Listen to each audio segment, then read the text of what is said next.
Hello, my name is Edward, and this is my submission for the Backend Developer Python Technical Assessment.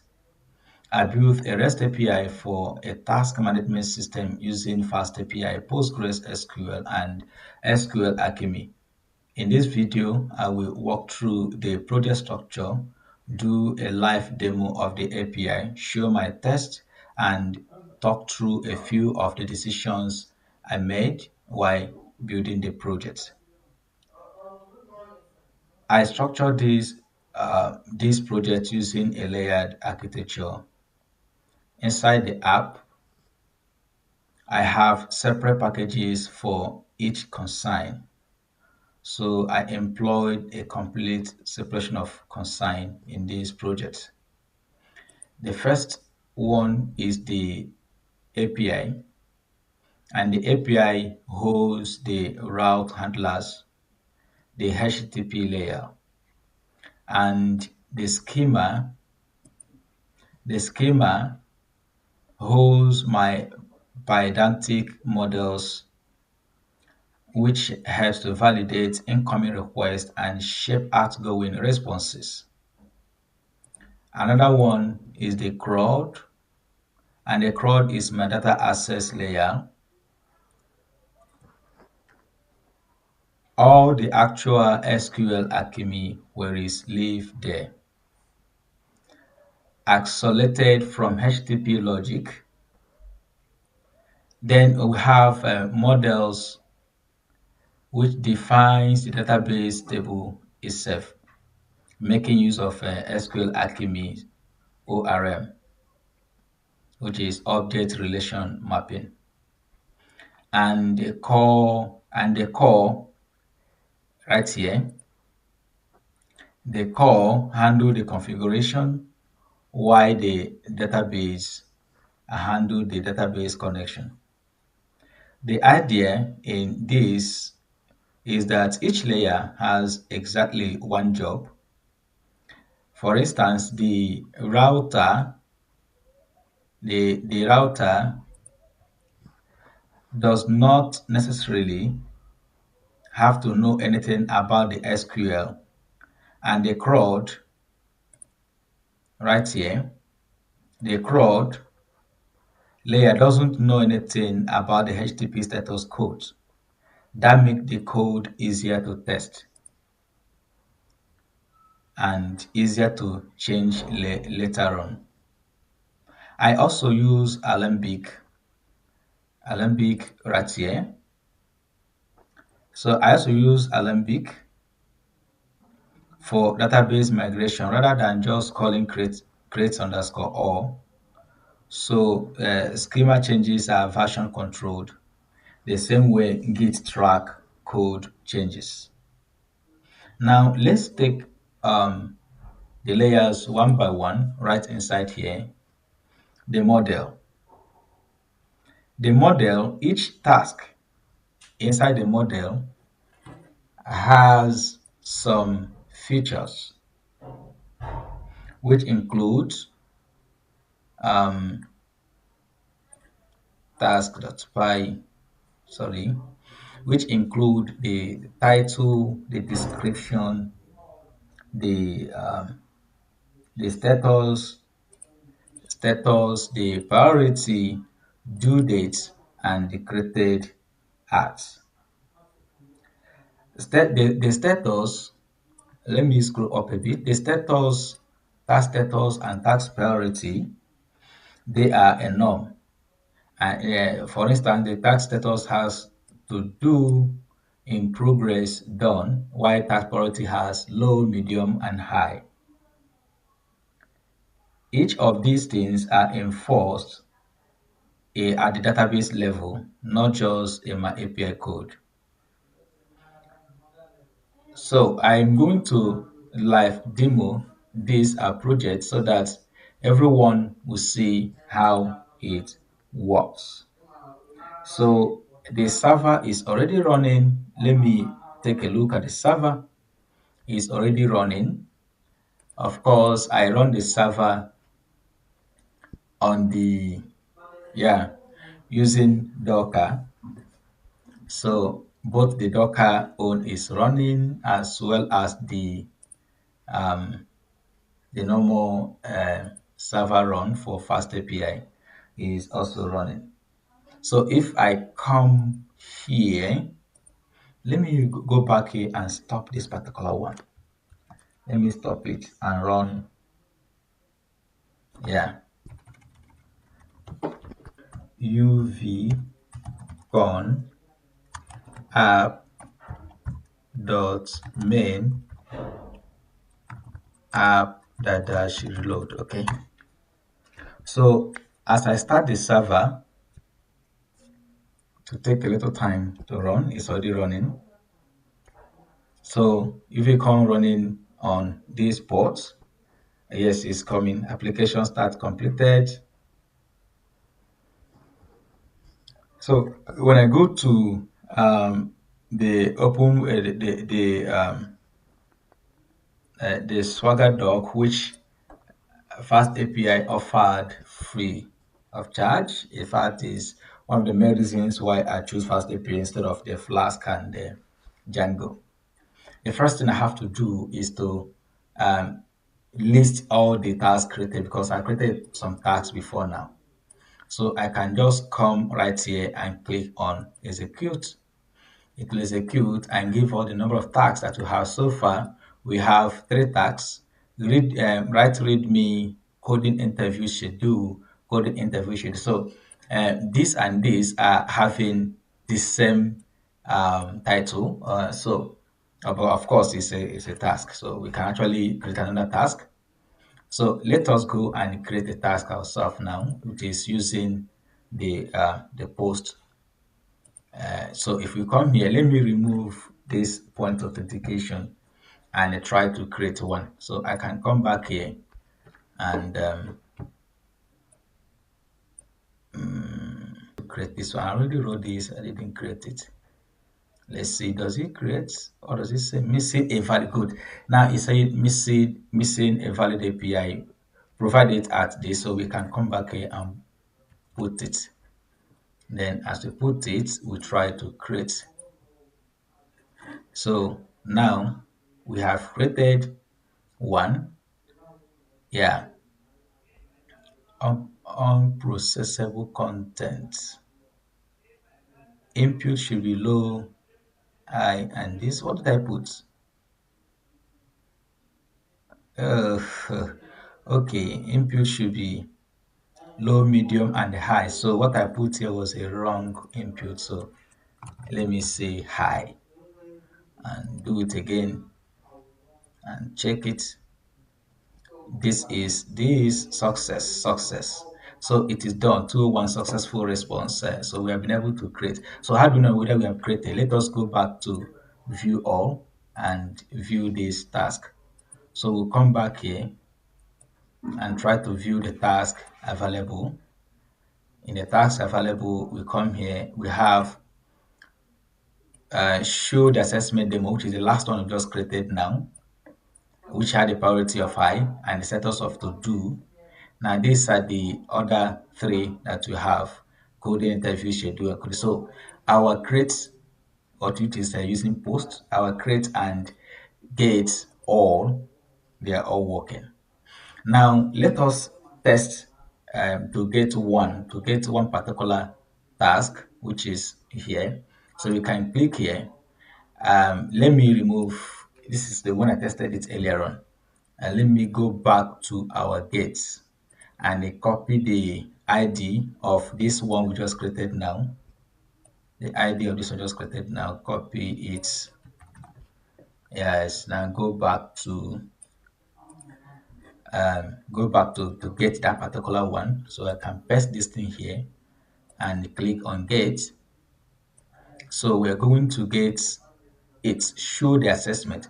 The response is 200, so we're able to get this particular one. So our get a single task is working. So, and if we come back to um, here, you can see our log that our get all the create all the tasks, create the task, sorry, get all the task, And when you watch at the gate of the task, you see that we have skip and limit, which shows that our work is paginated. So if we can, is already showing right in the log. Yeah. So we have, if you see skip and limit, we show that the limit is 20 per page, and that is the minimum limit 20 per page, and the maximum is 100 as I set it. So now the task based on the ID, which is to view one task, is also showing. So everything is actually working here. So let's go back to our pattern, our Swagger doc. Um, so the next thing we have to do is to update. Now we have to test the update. So if we come here, we must put the ID of the one we are updating. So try it out. The ID should be here. Now remember that we're supposed to have the authentication, because if you're not authenticated, you'll not be able to update this. So let us go back to our is it view? Yes, our post, and get that authentication that we use to do that. Now come back here and put it here so that we can now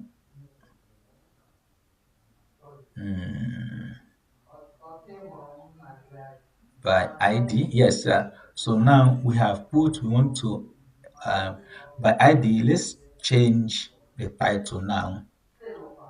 Okay, let's change the priority to medium. Okay, no, no, no. Let me leave it and change the title, the one we can. Okay, you must know this for sure. That is our description, and the title is yes, we must know it now. Good. So we can now come and test it out and see whether it can work. Good. So title you, yes, we must know it now. So that has been. So let us go back to our view to see, to view all, to see, in fact, to view this particular task. Let's use view all. First of all, let's use to get all and they try to see all the tasks to know whether we actually have been able to edit it. So checking this, say that first one we have changed to we must know it now.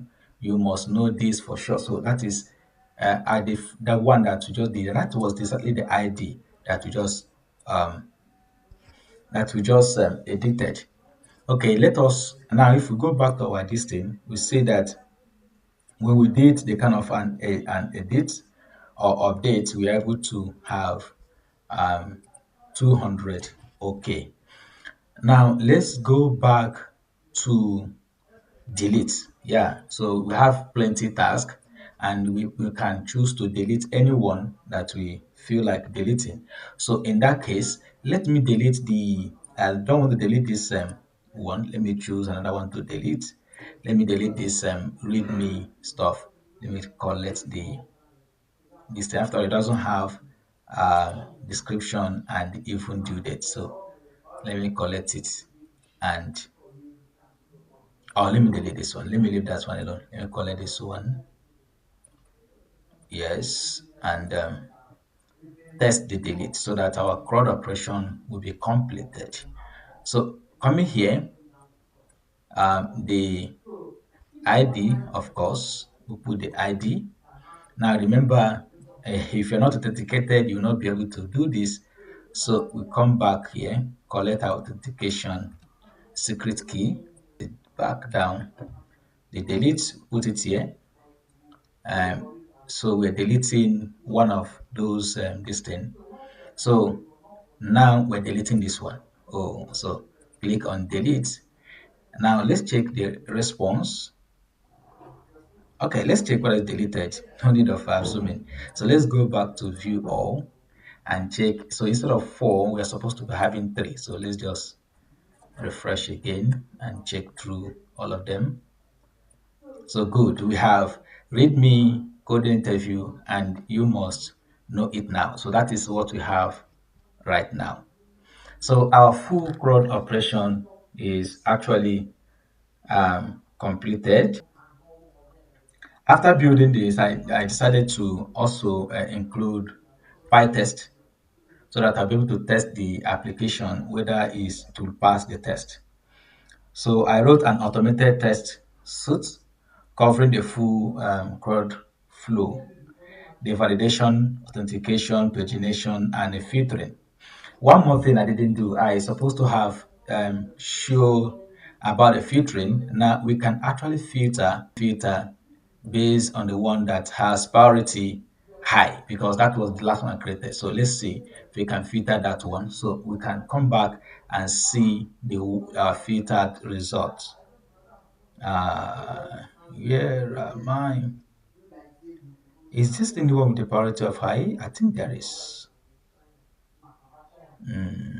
Our task. Close this. Let me check. What did I see? Good. It's actually it works. So where is it? I'm not seeing parameter. Close down this. View or execute. We are looking for the one that have priority of high. Task priority of high 200. Okay, so there's no one having priority of high. Is it high? Okay, let's see. Let us not priority. Let us use filter by to do. I think all of them are to do. So to do, they are all to do. Okay. One medium. Okay, the one that has high, we deleted it. Low, medium, and medium. Okay, let us go down the priority of low. Let's see whether we can filter it. Priority of low.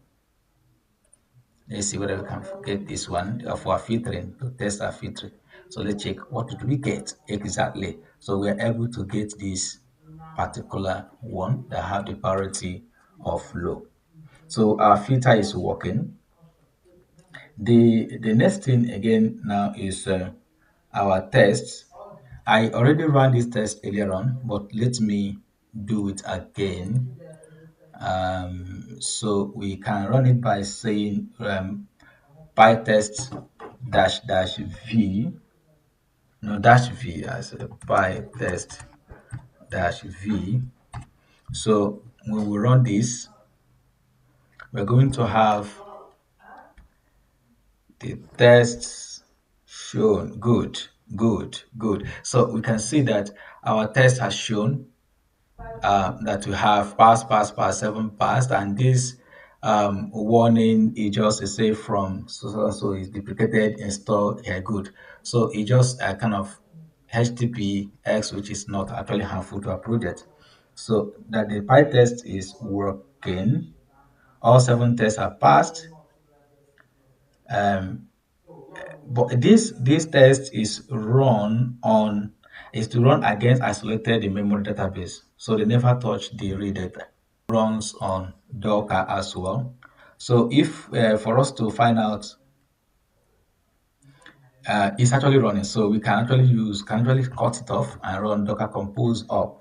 Let me cut it and run it again. Okay, sorry. Docker compose Docker compose down. Good. Docker compose up. So it will start again working in Docker. So there are some decisions that I made before building this project, which are worth mentioning. Number one is that instead of using, I use a UUIDs instead of an auto incremental integers for tax IDs. So the reason is to avoid exposing the sequential identifiers in a public API. So people will not assume it is supposed to be the next ID. And there is also an authentication that we build here is just as simple as single static API key rather than full user account credentials. So the assessment just listed the odds as a bonus rather than a core requirement. And that which is the reason why I just use a kind of a way to show I have a good knowledge of authentication. Then another thing again here is the pagination. If you check again, as I showed earlier, the pagination, each of the this thing that I ran shows pagination, which of the okay, that should be here. The pagination you see a limit and escape. So someone should be able to know when he got to the end of the page rather than assuming whether you have gotten to the end. Now, the in the pagination, I only make use of the offset and limits instead of the cursor-based pagination. This is simpler. It implements looking at the time, though it is less efficient at a very large scale. One good thing again is that all of these things in the code they are right in the README. So the README is has everything inside it. So here is the README where anyone can go through to actually understand how the project work, the setup, the instructions, and the full list of endpoints. Thanks for viewing this record.